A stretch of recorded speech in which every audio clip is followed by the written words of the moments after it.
بسم اللہ الرحمن الرحیم۔ السلام علیکم تمام سامعین و قارئین جو اس وقت جنہوں نے سوئچ آن کیا ہے اور اس کتاب کو پڑھنے کے لیے میرے ساتھ آ کر سب بیٹھ گئے ہیں۔ کہاں بیٹھے ہیں ہم؟ کاشان بصیرت کے یوٹیوب چینل پہ، اور کون سی کتاب پڑھ رہے ہیں بھلا بتائیے تو صحیح۔ ہم جو پچھلی 27 پارٹس ہم پڑھ چکے ہیں، وہ اس کتاب کا نام ہے امام علی علیہ السلام ولادت سے شہادت تک، اور جس کے مؤلف ہیں آیت اللہ سید محمد کاظم قزوینی، اور بہت خوبصورت کتاب ہے، تاریخ کے جھروکوں سے بہت سارے حقائق ہم تک پہنچا رہی ہے۔ اور پوری کتاب، حالانکہ ہم نے 401 صفحات پڑھ لی ہیں، لیکن ایک لمحہ کے لیے بھی کبھی نہ بوریت کا احساس ہوا ہے، نہ کبھی اس کو پڑھتے ہوئے نیند آئی ہے۔ اور آئیے ہم اب اس پارٹ پہ، یعنی کہ پارٹ نمبر 28 میں، اس اپنی کتاب جو کہ ہم اس کو اپنی کہیں گے جسے ہم پڑھ رہے ہیں مل کر، ہم اس کی ریڈنگ کا آغاز کر لیتے ہیں۔ ہاں یہ ضرور میں بتا دوں، کیونکہ ایک تفصیل چل رہی ہے نا، ایک سلسلہ چل رہا ہے، لیکن جو ہیڈنگ تھی کہ جس سلسلے سے ہم نے اس کو پڑھنا شروع کیا تھا، وہ ہیڈنگ آپ کو اس لیے میں ہمیشہ بتاتی ہوں تاکہ آپ کو صرف اتنا اندازہ ہو جائے کہ ٹاپک کیا چل رہا ہے، کیونکہ اگر ٹاپک پتہ نہیں چلتا تو پھر اندازہ نہیں ہوتا۔ ٹاپک ہے حق بحقدار رسید اور جنگ جمل۔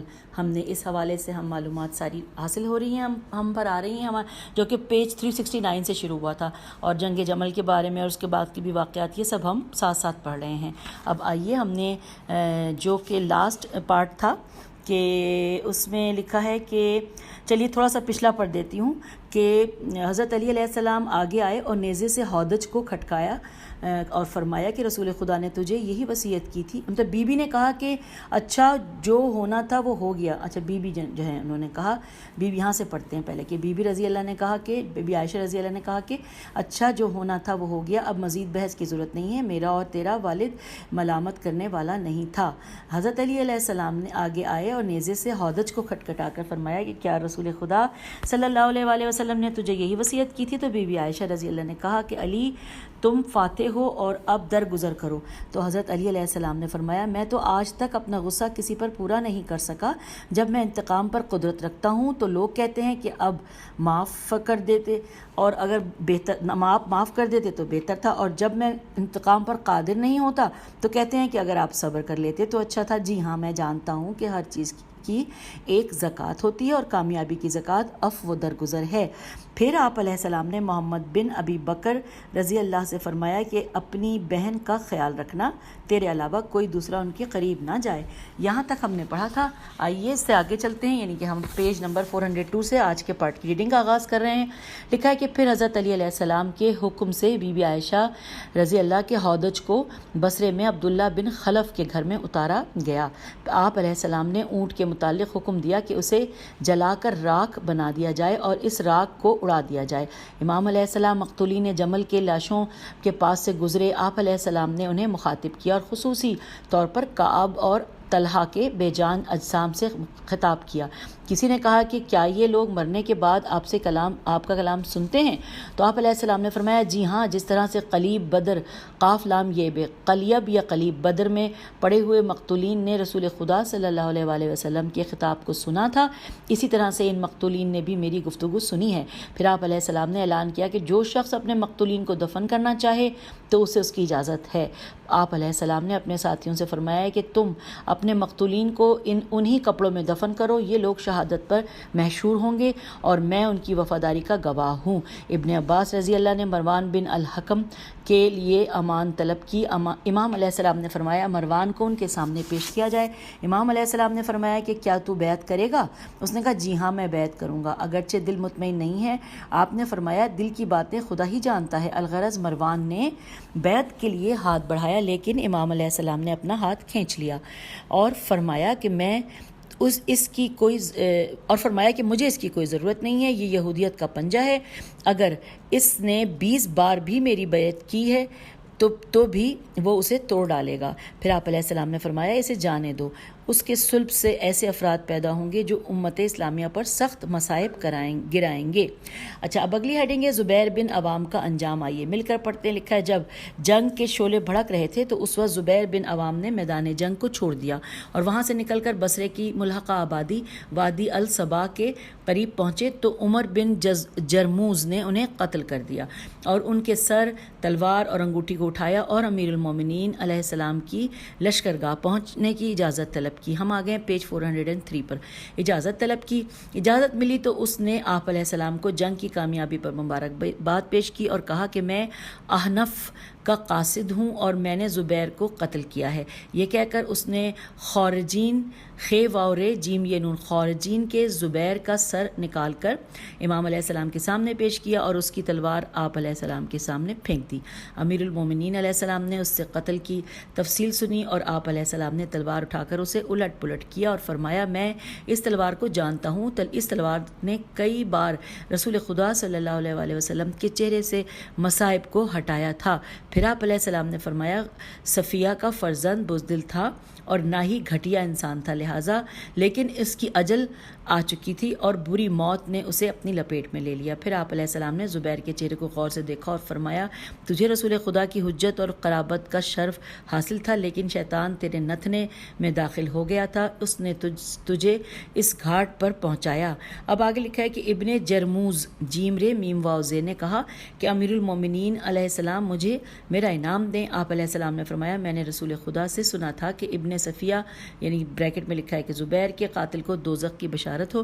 تاریخ بیان کرتی ہے کہ زبیر کا قاتل ابن جرموز کچھ عرصے بعد خوارج کے ساتھ شامل ہو گیا تھا اور جنگ نہروان میں حضرت علی علیہ السلام کے مخالفین کے ساتھ شریک ہو کر قتل ہو گیا تھا.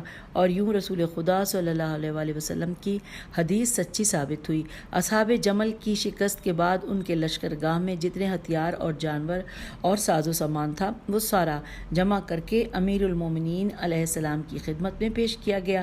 آپ علیہ السلام نے وہ سارا ساز و سامان اپنے لشکر میں بطور غنیمت تقسیم کر دیا. حضرت علیہ السلام کی فوجوں نے کہا کہ اہل بصرہ کو غلام بنایا جائے تو امیر المومنین علیہ السلام نے نفی میں جواب دیا. فوجیوں نے کہا کہ جب ان کا خون ہمارے لیے پیج نمبر 404 جب ان کا خون ہمارے لیے حلال ہے تو پھر ہم انہیں غلام اور ان کی عورتوں کو کنیز کیوں نہیں بنا سکتے. تو آپ علیہ السلام نے فرمایا وہ جو کچھ لشکر گاہ میں ہمارے مقابلے پر لائے تھے وہ ہمارے لیے مال غنیمت ہے اور جو کچھ ان کے گھروں میں ہے وہ انہی کا اپنا مال ہے، تمہارا اس میں کوئی حصہ نہیں ہے. جب فوجیوں نے غلام اور کنیز بنانے پر زور دیا تو آپ علیہ السلام نے فرمایا کہ خدا کا خوف کرو، کیا ام المومنین کو بھی کنیز بنایا جا سکتا ہے؟ سب نے فرمایا نعوذ باللہ، ایسا کرنا ناممکن ہے. اس استدلال کے بعد پھر تمام لوگ خاموش ہو گئے. جب ان امور سے آپ علیہ السلام فارغ ہوئے تو بصرہ شہر میں داخل ہوئے اور بیت المال کے دروازے کھلوائے. وہاں بہت زیادہ دولت رکھی ہوئی تھی. آپ نے سونے چاندی کے سکوں کو دیکھ کر فرمایا انورٹڈ کاما اے سونا اور چاندی میرے علاوہ کسی اور کو دھوکہ دے، میں تجھے 3 طلاقیں دے چکا ہوں، اب میں تیری طرف رجوع نہیں کر سکتا. پھر آگے لکھا ہے کہ آپ علیہ السلام نے حکم دیا کہ بیت المال کی دولت آپ علیہ السلام کے اصحاب میں تقسیم کر دی جائے اور ہر ایک کو 500 درہم دیے جائیں. آپ کے فرمان پر عمل کیا گیا. خدا کی قسم نہ تو 1 درہم زیادہ ہوا اور نہ 1 درہم کم ہوا. یوں لگا کہ گویا آپ علیہ السلام کو پہلے سے رقم کی مالیت کا علم تھا اور لینے والے افراد کی تعداد کا بھی علم تھا. بیت المال میں 60 لاکھ درہم تھے اور آپ علیہ السلام کے اصحاب کی تعداد 12,000 تھی. بصرے کے بیت المال سے آپ علیہ السلام کو بھی 500 درہم ملے. اتنے میں ایک شخص آیا جو کہ جنگ میں شریک نہ تھا. اس نے آپ علیہ السلام سے کہا کہ میں اپنے جسم کے ساتھ تو آپ علیہ السلام کے ساتھ موجود نہ تھا، البتہ میرا دل آپ کے ساتھ تھا، لہٰذا اس مال میں سے مجھے بھی حصے دار بنائیں. آپ نے اپنے حصے کی ساری رقم اسی کے سپرد کر دی اور خود کچھ نہ لیا. بیت المال کی تقسیم سے فراغت کے بعد آپ علیہ السلام نے خطبہ دیا اور خدا کی حمد و ثنا اور رسول خدا پر درود کے بعد آپ علیہ السلام نے فرمایا پیج نمبر 405 آپ نے فرمایا میں خدا کی نعمت پر اس کی حمد بجا لاتا ہوں.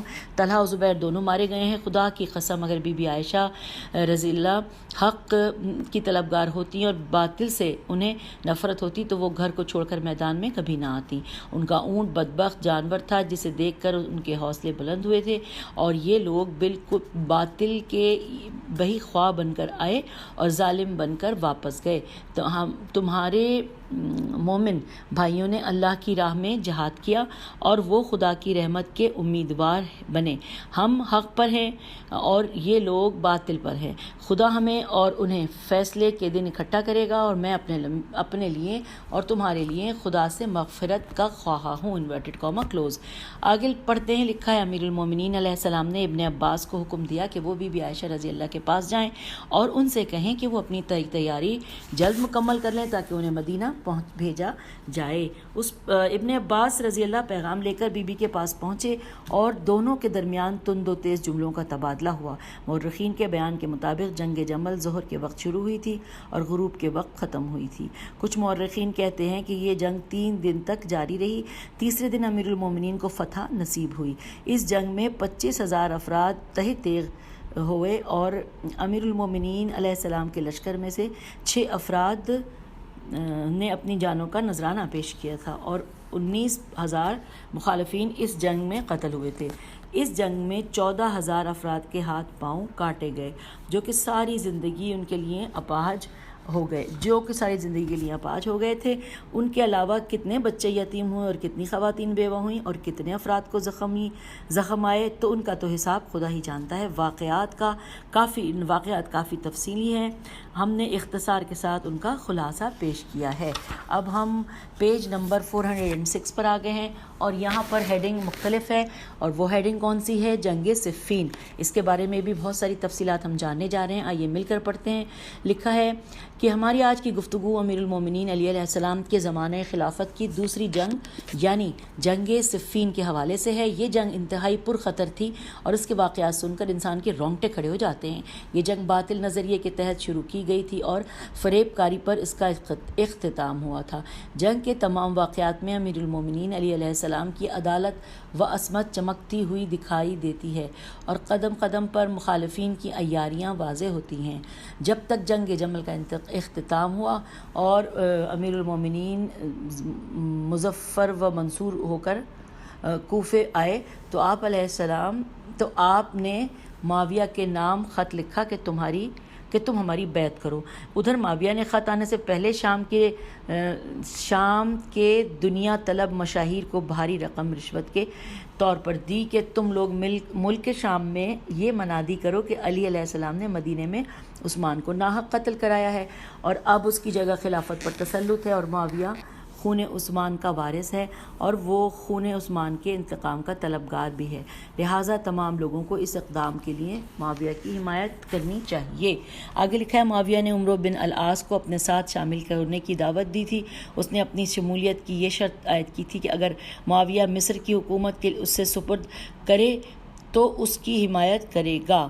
آگے لکھا ہے کہ معاویہ نے اس کی شرط تسلیم کر لی اور پھر معاویہ اہل شام کا بہت بڑا لشکر لے کر شام سے عراق پر حملہ کرنے کے لیے روانہ ہوا اور صفین کے مقام پر پڑاؤ ڈالا۔ یہ جگہ ملک کے شام میں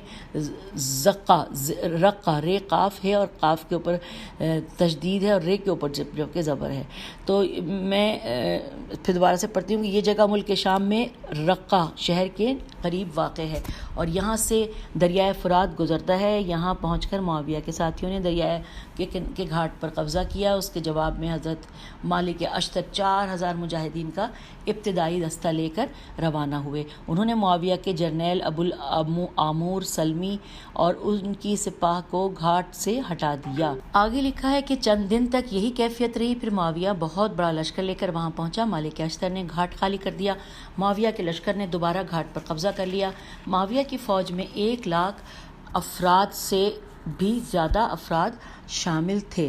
اگلے پیراگراف میں کہ ادھر امام علی علیہ السلام بھی اپنا لشکر جرار لے کر وہاں پہنچ گئے۔ آپ علیہ السلام نے ساسا بن سوہان صاد واو ہے الف نون کو معاویہ کے پاس بھیجا اور اس سے مطالبہ کیا کہ وہ گھاٹ کو خالی کر دے اور فریقین کو پانی بھرنے کی کھلی اجازت ہونی چاہیے، لیکن معاویہ اپنی طاقت کے نشے میں دھت تھا اور اس نے گھاٹ خالی کرنے سے انکار کر دیا اور اپنی فوج سے کہا کہ تم نے ہر قیمت پر گھاٹ پر قبضہ قائم رکھنا ہے، گھاٹ پر قبضہ ہماری پہلی فتح ہے۔ معاویہ کے لشکر میں سے ایک شخص کھڑا ہوا جسے ہمدانی متعبد کہا جاتا ہے۔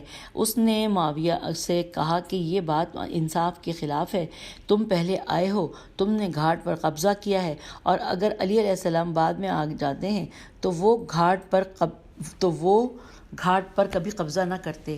پانی سب کے لیے ہے۔ علی علیہ السلام کے لشکر میں کچھ غلام اور مزدور اور کمزور افراد بھی ہوں گے، ان کا کوئی جرم نہیں ہے، یہ اقدام تمہاری طرف سے پہلا قدم ہے۔ معاویہ نے بڑی سختی سے اسے جواب دیا اور عمرو بن العاص سے کہا کہ تم اپنے دوست کو چپ کراؤ۔ عمرو بن العاص نے اس کی بے عزتی کی۔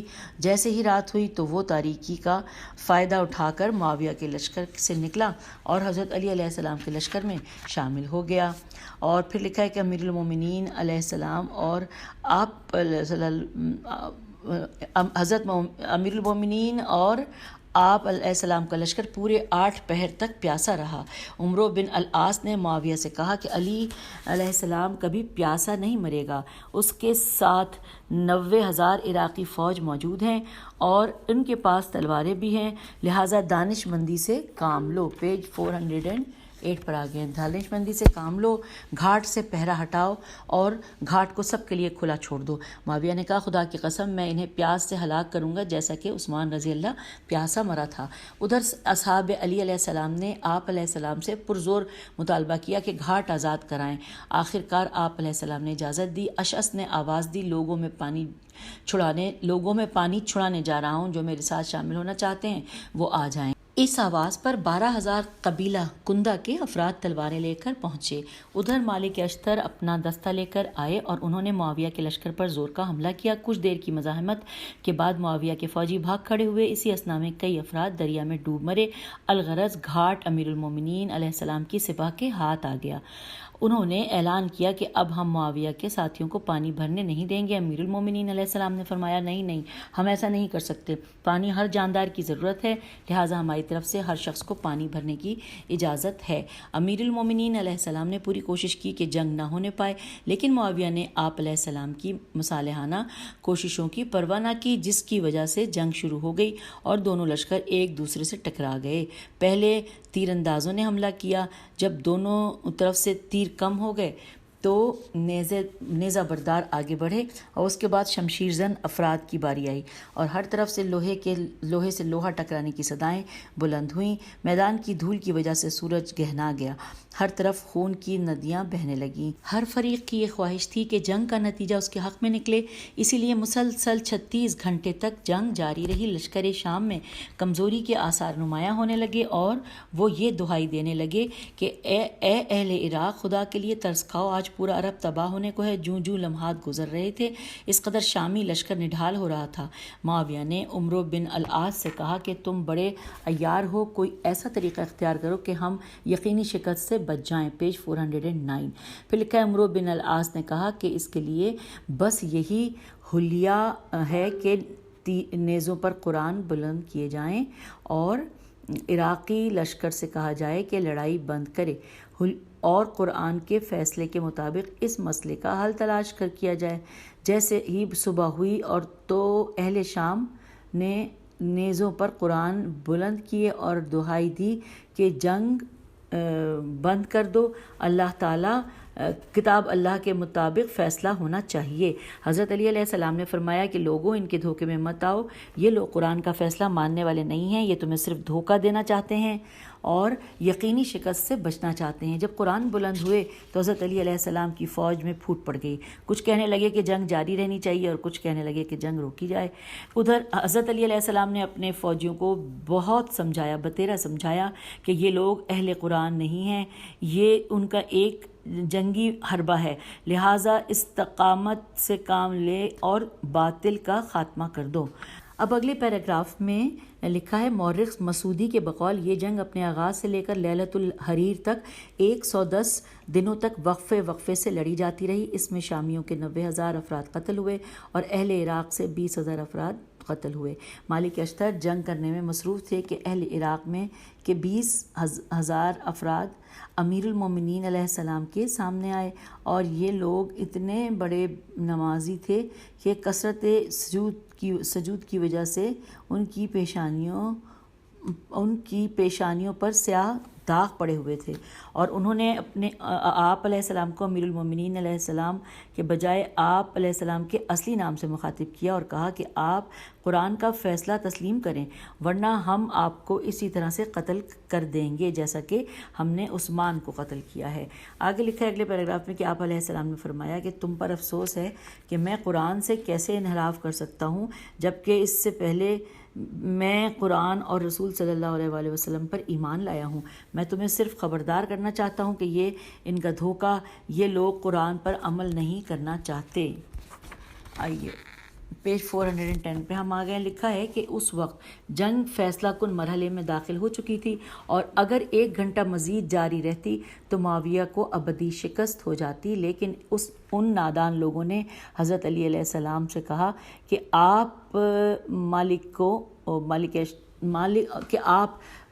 کو واپس بلائیں، ورنہ ہم آپ کو قتل کر دیں گے۔ حضرت علیہ السلام نے اپنا ایک قاصد مالک کے پاس بھیجا کہ اب تم واپس آ جاؤ۔ مالک نے کہا کہ قاصد سے کہا کہ امیر المومنین علی علیہ السلام سے جا کر کہہ دو کہ کچھ دیر کے لیے صبر کر دیں، کیونکہ حق کی کامیابی کی گھڑی قریب آ چکی ہے۔ قاصد نے امیر المومنین کو مالک اشتر کا پیغام پہنچایا، لیکن حضرت نے کہ غدار ساتھیوں نے کہا کہ اگر مالک واپس نہ آیا تو ہم تجھے قتل کر دیں گے یا گرفتار کر کے معاویہ کے حوالے کر دیں گے۔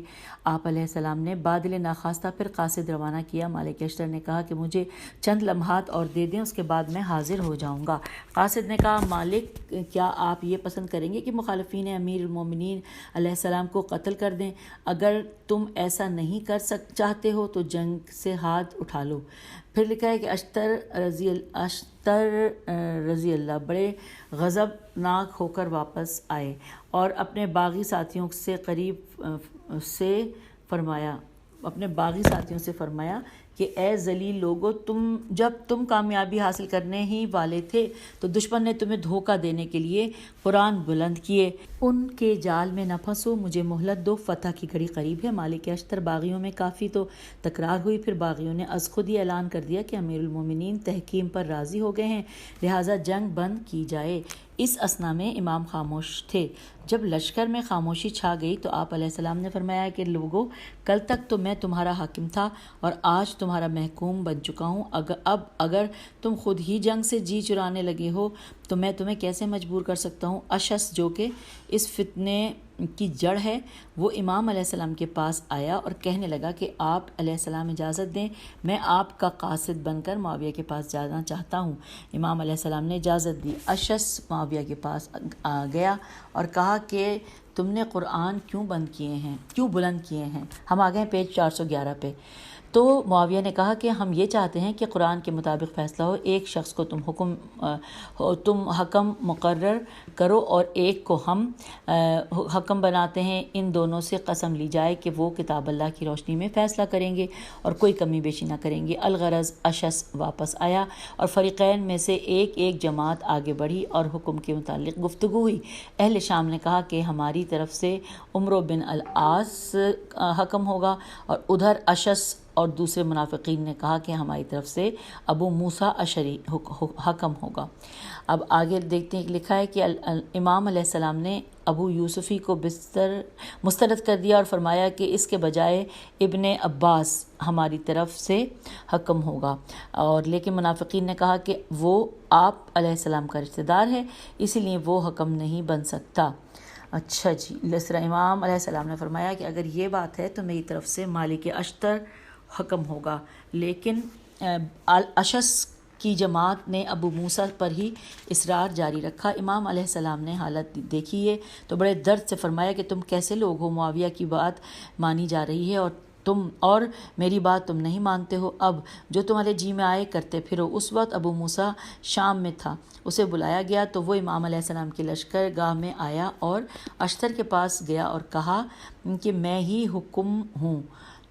حکم بنوں گا۔ اچھا، اب آگے لکھا ہے احنف، الف ہے، نون فے ہے شاید، کیونکہ اوپر 2 نقطے ہیں، میرے خیال سے میں زیوم کر رہی ہوں، ایک نون کا اور ایک فے کا، یا اخنف ہے۔ اخنف بن قیس امام علیہ السلام کے پاس گئے اور انہوں نے آپ کو اشعری سے خبردار کیا اور کہا کہ یہ شخص انتہائی کمزور ذہنیت رکھتا ہے اسے آسانی سے دھوکہ دیا جا سکتا ہے۔ امام علیہ السلام نے اخنف کی تائید کی، لیکن آپ علیہ السلام کے باغی فوجیوں نے یہ اصرار کیا کہ ابو موسیٰ ہی حکم ہوگا۔ پھر ایک معاہدہ تحریر کیا گیا جس میں یہ عبارت لکھی گئی انورٹڈ کاما کہ یہ وہ معاہدہ ہے جس پر امیر المومنین علی علیہ السلام اور معاویہ بن ابی سفیان کے درمیان اتفاق ہوا ہے۔ جب معاویہ نے اس تحریر کو پڑھا تو کہا کہ اگر میں علی علیہ السلام کو امیر المومنین مانتا تو پھر میں ان سے جنگ ہی کیوں کرتا۔ Page number 412۔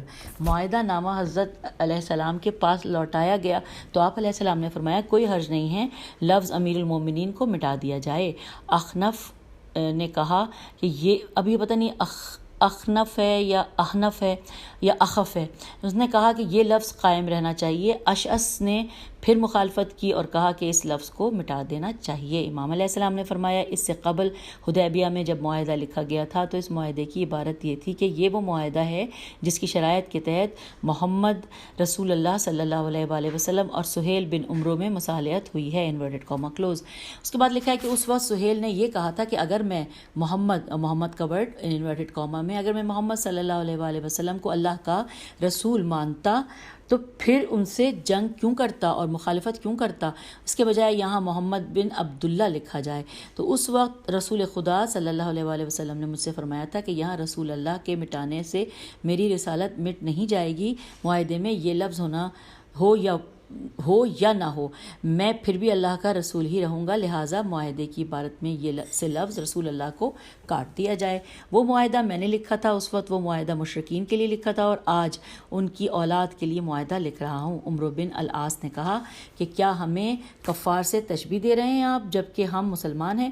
تو امام علیہ السلام نے فرمایا فرزند نابغہ تو خود ہی بتا کہ تو کافروں کا کب دوست نہیں تھا اور مسلمانوں کا کب دوست تھا۔ الغرض معاہدہ طے ہو گیا، معاہدے کے اوپر امیر المومنین کی مہر لگائی گئی اور نیچے معاویہ کی مہر لگائی گئی اور گواہوں نے اس تحریر پر اپنے دستخط ثبت کیے۔ اب اگلی ہیڈنگ ہے خوارج کا ظہور۔ یہاں لکھا ہے کہ اشعث معاہدے کی کاپی لے کر آیا اور لوگوں کے سامنے اس کی عبارت پڑھی۔ اس وقت فوج میں کھلبلی مچ گئی۔ ہم آ گئے پیج 413 پر۔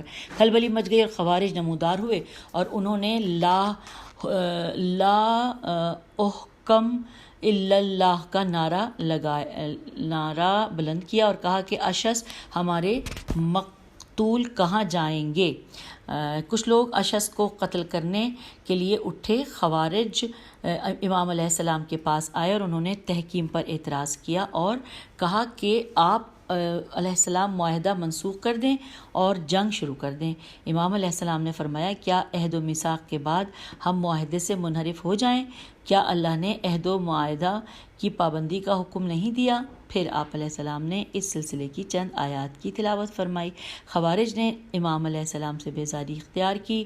حضرت علیہ السلام کا باقی لشکر آیا اور آپ علیہ السلام سے حملے کی اجازت طلب کی تو آپ نے فرمایا کہ اگر تم پہلے انہی جذبات کا اظہار کرتے تو میں جنگ کبھی بند نہ کرتا۔ اس کے بعد دونوں لشکر اپنے اپنے علاقوں میں چلے گئے۔ پھر چند ماہ اب یہ ورڈ تھوڑا سا مشکل ہے، میں پڑھتی ہوں۔ دال واو میم تے دومتا الف لام جیم نون دال لام دومتا الجندل کے مقام پر حکمین فیصلے کے لیے جمع ہوئے۔ لوگوں نے ابو موسیٰ سے کہا کہ ہوشیار رہنا، تجھے بڑے مکار سے مذاکرات کرنے ہیں، لہٰذا ہوشیار رہنا کہیں وہ تجھے دھوکہ نہ دے جائیں۔ الغرض حکمین اکٹھے ہوئے تو عمرو نے کہا کہ ابو موسیٰ بات کریں۔ اس نے کہا تم بات کرو۔ عمرو نے کہا کہ آپ کو خدا نے بڑا مقام اور مرتبہ عطا کیا ہے، لہٰذا اب میں پہل نہیں کر سکتا۔ عمرو آس نے کہا کہ اب آپ ایک بزرگ آدمی ہیں، آپ امت اسلامیہ کو خون ریزی سے بچا سکتے ہیں، لہٰذا جب تک علی علیہ السلام عراق میں ہے اور معاویہ شام میں ہے یہ جنگ ہرگز بند نہ ہوگی۔ بہتر ہے کہ ان دونوں کو معزول کر دیا جائے اور مسلمانوں کو آزادی ہو، وہ جسے چاہیں اپنا حاکم مقرر کر لیں۔ اب آگے لکھا ہے کہ ابو موسیٰ نے کہا کہ یہ تجویز معقول ہے، میں چاہتا ہوں کہ عبداللہ بن عمر کو خلیفہ مقرر کیا جائے۔ عمرو بن العاص نے کہا کہ وہ حکومت پر راضی نہ ہوگا۔ ہم آ گئے پیج نمبر 414 پر۔ لکھا ہے ابو موسیٰ نے کہا کہ جب لوگ اس سے پرزور مطالبہ کریں گے تو وہ قبول کر لے گا۔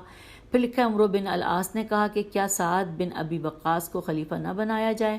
ابو موسیٰ نے کہا کہ میں اس پر راضی نہیں ہوں۔ عمرو بن العاص نے کچھ اور افراد کے نام بھی لیے لیکن ابو موسیٰ راضی نہ ہوا۔ عمرو بن العاص نے ابو موسیٰ سے کہا کہ لیجئے خیمے سے باہر چلیں اور اعلان کریں۔ امام موسیٰ نے کہا کہ تم خود اعلان کرو۔ عمرو بن العاص نے کہا کہ آپ جیسے جلیل القدر صحابی کی موجودگی میں بیعت نہیں کر سکتا۔ ابو موسیٰ اٹھا اور خطبہ دیا اور کہا کہ لوگوں، ہم نے اس معاملے پر خوب غور و خوض کی ہے۔ ہم نے مسلمانوں کو بچانے کے لیے یہ فیصلہ کیا ہے کہ ہم علی علیہ السلام اور معاویہ دونوں کو معزول کرتے ہیں۔ میں نے علی علیہ السلام کو خلافت سے ایسے معزول کیا ہے جیسا کہ اپنے سر سے امامے کو اتار رہا ہوں۔ عمرو بن العاص اٹھا اور کہا کہ تم نے علی علیہ السلام کے نمائندے کی گفتگو سنی، اس نے اپنے ساتھی کو خلافت سے معزول کر دیا ہے۔ میں اس کی تائید کرتے ہوئے علی علیہ السلام کو معزول کرتا ہوں اور معاویہ کو بحال کرتا ہوں۔ اس وقت اشعری نے چیخ کر کہا کہ ہم نے دونوں کو معزول کیا ہے، یہ شخص جھوٹ بولتا ہے اور غداری کر رہا ہے۔ اب آگے نیچے لکھا ہے کہ جواب میں عمر نے کہا کہ خدا تجھے غارت کرے، تیری مثال وہی ہے جو سورہ جمعہ میں اہل کتاب کے لیے پیش کی گئی ہے۔ عمروں نے ابو موسیٰ کو تھپڑ مارا اور وہ گر پڑا۔ شری شین رے یہ ہے، شری نے عمروں کو کوڑا مارا۔ اشعری اپنی سواری پر سوار ہوا اور شرمندگی چھپانے کے لیے مکہ چلا گیا اور قسم کھائی کہ آئندہ میں علی علیہ السلام کے چہرے کی طرف نگاہ نہیں کروں گا۔ سامعین، ہم یہاں پہ اپنی اس ریڈنگ کو روکتے ہیں کیونکہ اس کے بعد اگلے صفحے کے اوپر نیا چیپٹر شروع ہو رہا ہے جس کا نام ہے امیر المومنین علیہ السلام اور خوارج۔ وہ ہم انشاءاللہ اپنی اگلی آڈیو میں پڑھیں گے۔ اجازت دیجیے، خدا حافظ، فی امان اللہ۔